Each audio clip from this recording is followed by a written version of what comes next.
The Senate quietly released a bare-bones report late Thursday on what a statement called harassment settlement data, showing that nearly $1.5 million in taxpayers' money has been spent over the past 2 decades to cover claims against lawmakers and other Senate offices.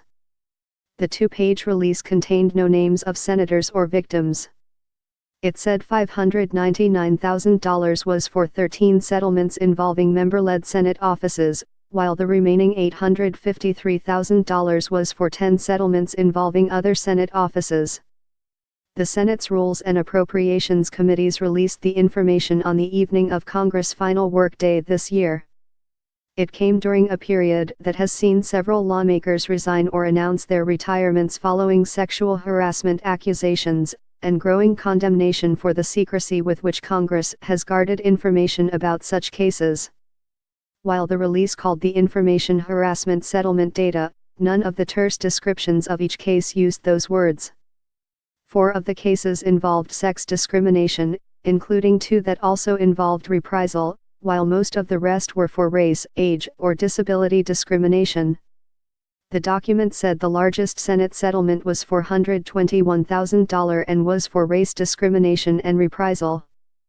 Similar figures released this week show $342,000 in federal funds has been used to settle workplace discrimination cases involving House members between 2008 and 2012. That included almost $175,000 for sexual harassment and discrimination allegations. Harassment in the workplace should not be tolerated, Rules Committee Chairman Richard Shelby, RLA, said in the statement, particularly not in the United States Senate. He said his panel wanted to release the information in a transparent manner, but its priority was to protect victims from further harm. The statement said the data came from the Office of Compliance, which oversees the congressional workplace. It covered 1998 through 2017. Meanwhile, the House Ethics Committee expanded its investigation of Republican Rep.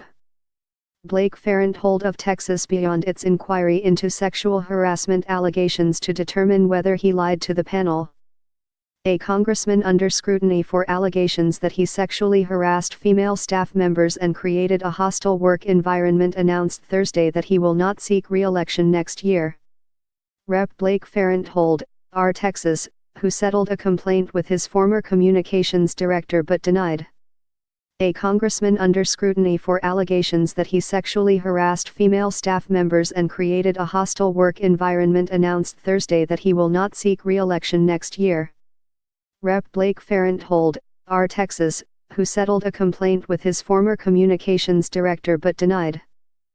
The House Ethics Panel said it is also reviewing whether Farenthold or someone acting on his behalf directed his congressional staff to work on his campaigns. House employees are free to work on campaign activities on their own time, but doing so at the direction of a lawmaker is an impermissible campaign subsidy.